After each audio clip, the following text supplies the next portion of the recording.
Qual a importância de manter os bancos saudáveis? Vocês se lembram do João? Bom, ele continua depositando suas economias todo mês na conta poupança de um banco. João confia que seu dinheiro está seguro, e essa confiança é muito importante, pois toda a sociedade brasileira depende das instituições financeiras para comprar, vender, financiar, investir, poupar e alcançar seus objetivos econômicos. O que pouca gente sabe é que, para o banco operar, ele pega o dinheiro dos poupadores e empresta aos tomadores de empréstimos, guardando apenas uma parte. Afinal, enquanto o dinheiro está emprestado para os tomadores, o banco já sabe que somente alguns poupadores vão precisar do dinheiro de volta. Mas, e se por algum motivo uma instituição não pudesse pagar seus credores? Bom, aí João não poderia pagar o carro que comprou na concessionária, que não poderia pagar os salários dos funcionários, que não poderiam ir ao supermercado, que não iriam mais comprar dos fornecedores, prejudicando a economia do país. Do lado dos investimentos, o banco deixaria de emprestar a Maria, que deixaria de pagar à construtora, que não poderia mais contratar, prejudicando a economia do país. Agora, vamos acrescentar outro ingrediente a esta combinação. As instituições financeiras também emprestam umas às outras. E clientes que têm empréstimos em um banco também têm vínculo com outro, o que torna o sistema financeiro uma trama de instituições bastante interligadas. Normalmente isso é bom, mas sem controle, uma instituição com problemas poderia contaminar várias outras, tornando o problema de João um problema nacional. Para garantir a solidez e a eficiência desse sistema, existe um trabalho complexo por trás. Quer saber que trabalho é esse? Descubra no próximo episódio. Bom, meus amigos, então vamos dando prosseguimento, né? Vamos agora falar sobre a questão do risco. E aqui só, gente, eu só marquei aqui para vocês para lembrar o seguinte: em contabilidade financeira existe uma diferença entre risco e incerteza, que na verdade é a mesma coisa, tá? Na língua portuguesa e na administração financeira, só para dizer o seguinte: risco é como o seguinte: se eu quiser entrar na água, eu tenho que me molhar. Vocês já viram alguém entrar na água e não se molhar? Não dá, né? Então a mesma coisa é um indivíduo que quer entrar no mercado e ele não quer, no mercado, ele não quer correr riscos. Não existe isso. Na iniciativa privada, você sempre vai correr riscos, tá?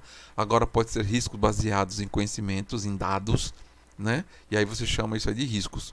Quando você está no mercado e você está no mundo privado, né? No mercado privado, e você está fazendo alguma ação em que você está correndo risco, mas você não fez nenhum estudo, nenhum levantamento, não tem nenhum conhecimento de nada, você foi às cegas, então a gente fala que isso aí é incerteza, tá?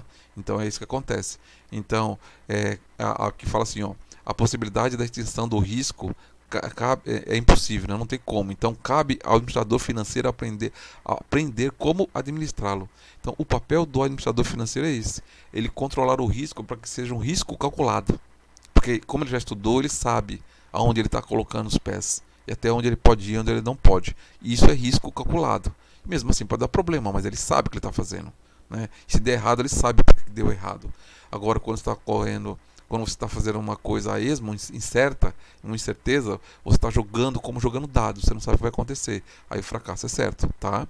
Existe uma área da administração financeira que é a gestão de risco, que é especializada em atuar nas piores situações possíveis. Então você já prepara a sua empresa, você estrutura a sua empresa para que pode ser um setor ou pode ser um indivíduo que ele sabe como atuar, quais os procedimentos que você deve atuar quando a situação está toda contra nós. Exemplo, a pandemia. Então, uma empresa que tem uma gestão de risco, que tem uma coordenação de gestão de risco, ou que tem um administrador financeiro que conhece gestão de risco, ela tem uma possibilidade muito grande de sobreviver. Por quê? Porque ela sabe como atuar nesse momento do mercado, tá? Quando você não tem esse administrador de risco, fica mais difícil, porque você não tem ninguém que esteja capacitado para atuar numa situação tão negativa quanto essa, tá? Aí ainda fala que existe o risco, né, de dois tipos, o sistêmico e o específico, tá, gente? O sistêmico é quando um risco que você não tem como escapar dele porque é como um tsunami, pega todo mundo. É o caso de mudanças econômicas, políticas ou sociais. Então, no caso aqui é uma mudança social, né? A pandemia isolou todos nós não temos a cura dessa doença. Se ficássemos todos juntos, ia morrer muita gente. Então, para minimizar a quantidade de mortes, a gente é obrigado a se isolar, porque nós não temos a cura. Tá? Então, isso aqui é um risco sistêmico. Nenhuma empresa vai escapar. Um risco específico é quando é específico daquele setor. Ele está dando um exemplo aqui, ele fala assim, ó, uma empresa descobre um novo remédio farmacêutico, né? Então, no caso aí, as outras empresas da indústria de farmácia, elas vão ter que correr atrás para poder o quê? Não perder mercado, porque uma empresa ela saiu na frente. Mas isso especifica o quê? Da indústria farmacêutica. É do mundo, do nicho da indústria farmacêutica. Então esse é um risco específico, tá? Diferente de um risco geral que aí ninguém tem como escapar. É o caso da inflação, taxas de juros, tá? Isso são riscos gerais, então a gente chama de risco sistêmico, é para o sistema todo. E o específico faz parte daquele nicho que opera a nossa atividade, tá? Depois a gente vai falar aqui sobre os problemas da administração financeira, né? Então, o que a gente trabalha na administração financeira? Com o mercado, né? Primeiramente, o que a gente faz no mercado? O mercado comprador, o preço das coisas, o prazo que a gente vai dar, outras condições de venda, manutenção e ampliação de cotas da empresa no mercado, né, se for empresa aberta, efeitos de concorrência, vendas cíclicas ou de época. Então você tem que estar, se você trabalhar com uma empresa que trabalha com coisas periódicas, que depende de época, sazonal, né, em verão, inverno, baixa, alta estação, como a gente aqui, então você tem que estar atento a tudo isso, né? Mercado fornecedor, isso é importantíssimo, quem é que fornece sua mercadoria, para você poder dar conta, sempre ter lá e não faltar para os seus clientes. Preços, prazos e outras condições de compra, né? Você sempre tem que estar atento a isso, para a fabricação do preço de venda, aos seus prazos de pagar e de receber, compras cíclicas ou de época, quando é época de comprar tal coisa ou época de não comprar, necessidade de importação, tudo isso tem a ver. Isso é o mundo do mercado, o mundo financeiro, quem está trabalhando nas finanças, todo dia vai enfrentar isso.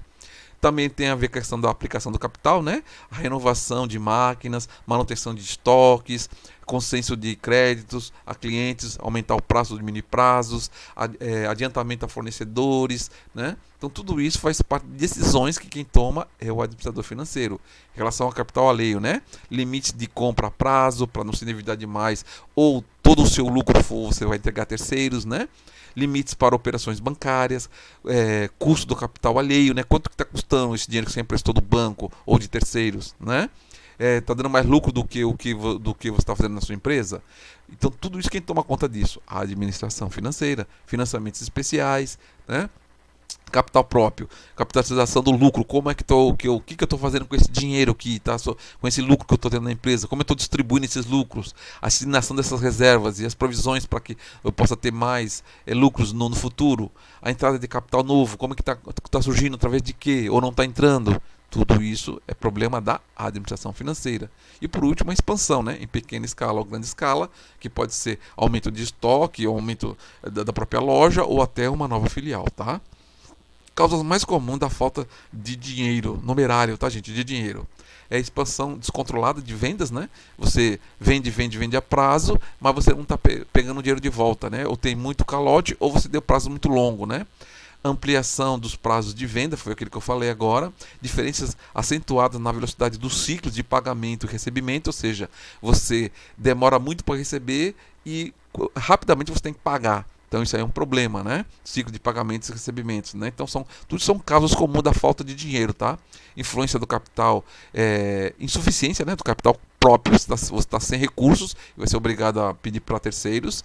Baixa velocidade na rotação do estoque, ou seja, está girando pouco, né? A empresa está movimentando pouco, é o que está acontecendo com todo mundo agora na pandemia. Está todo mundo parado ou se arrastando, né? Então é por isso que muita gente está com dificuldade e quebrando, e é por isso que o governo tinha que vir socorrer, porque senão todo o sistema vai desmoronar, tá? Necessidade de compras de vultos de caráter cíclico ou para reserva, né? Exigindo maiores disponibilidades. Então é aqui, sabe, quanto é que você vai estocar, quanto é que você não vai estocar, né? O que você precisa, o que você não precisa. Distribuição dos lucros, né? Além da possibilidade do caixa, é aquilo não tirar da onde não tem, né? Imobilização excessiva, ou seja, você tem muito dinheiro em estoque, ou em material para venda, ou em equipamentos, e está precisando de dinheiro vivo na mão para poder fazer as coisas. Então, é a administração financeira que tem que ver, porque existe uma máxima que vocês agora vão compreender que o estoque hoje tem que ser o mínimo possível, porque o dinheiro tem que estar na mão, tá? Muitas empresas quebraram cheia de estoque, tá, gente? Outra questão, né? As empresas financeiramente equilibradas apresentam as seguintes características. O que é uma empresa financeiramente equilibrada, né? Então ela aqui, ó, ela é aparentemente esse equilíbrio entre os recursos e os encargos, né? Então ela tem recursos para pagar todos os encargos, os seus compromissos financeiros. Então ela tem sempre dinheiro para pagar o que ela deve. Então essa empresa está bem, né? O capital próprio tende a aumentar em relação ao capital alheio, ou seja, o mais interessante é que uma empresa sempre tente se desenvolver o mais possível com o seu próprio capital e não com o capital de terceiros, porque aí tem juros e aí te leva todo o seu lucro, né? A rentabilidade do capital é satisfatória, ou seja, vale mais a pena eu pegar esse dinheiro e aplicar na minha empresa ou pegar isso e aplicar em algum tipo de investimento, né? Quem fala isso é a administração financeira. A tendência para aumentar a rotatividade dos estoques, né? Cujo valor não se eleva à mesma proporção que cresce o valor das vendas.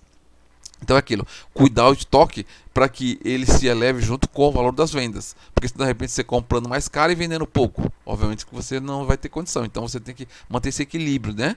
Maior frequência de venda e menor possível os seus estoques. A tendência para estabilizar o prazo médio de recebimento de venda, ou seja, você sabe que sempre entra um tanto X de dinheiro depois que passa um período de X dias. Então você estabilizou, né? Isso é muito bom quando a empresa sabe que está garantido. Sempre vai entrar aquele X de dinheiro num prazo X de dias, está estabilizado. Isso é muito bom, tá? Não há imobilização excessiva de capital, ou seja, nem ela é insuficiente, ou seja, o capital nem está muito em estoque de equipamentos e nem também está faltando. Esse equilíbrio é que é a chave da administração financeira em relação ao dinheiro, né? Nem muito dinheiro em equipamentos ou estoque e nem dinheiro faltando para pagar o dia a dia, as despesas fixas de uma empresa, né? Não há falta de mercadoria para atendimento às vendas, ou seja, você não deixa faltar nenhum cliente que vai atrás do seu serviço ou do seu produto, vai sair com a mão abanando porque não tem. Então isso aí também mostra que você está tendo uma eficiência muito boa na sua administração, tá, gente? Bom, gente, aqui eu vou encerrando mais esta aula para que a gente possa entrar então na próxima, na macroeconomia, tá? Para a gente ver agora os aspectos externos, né, que influenciam a nossa empresa, tá bom?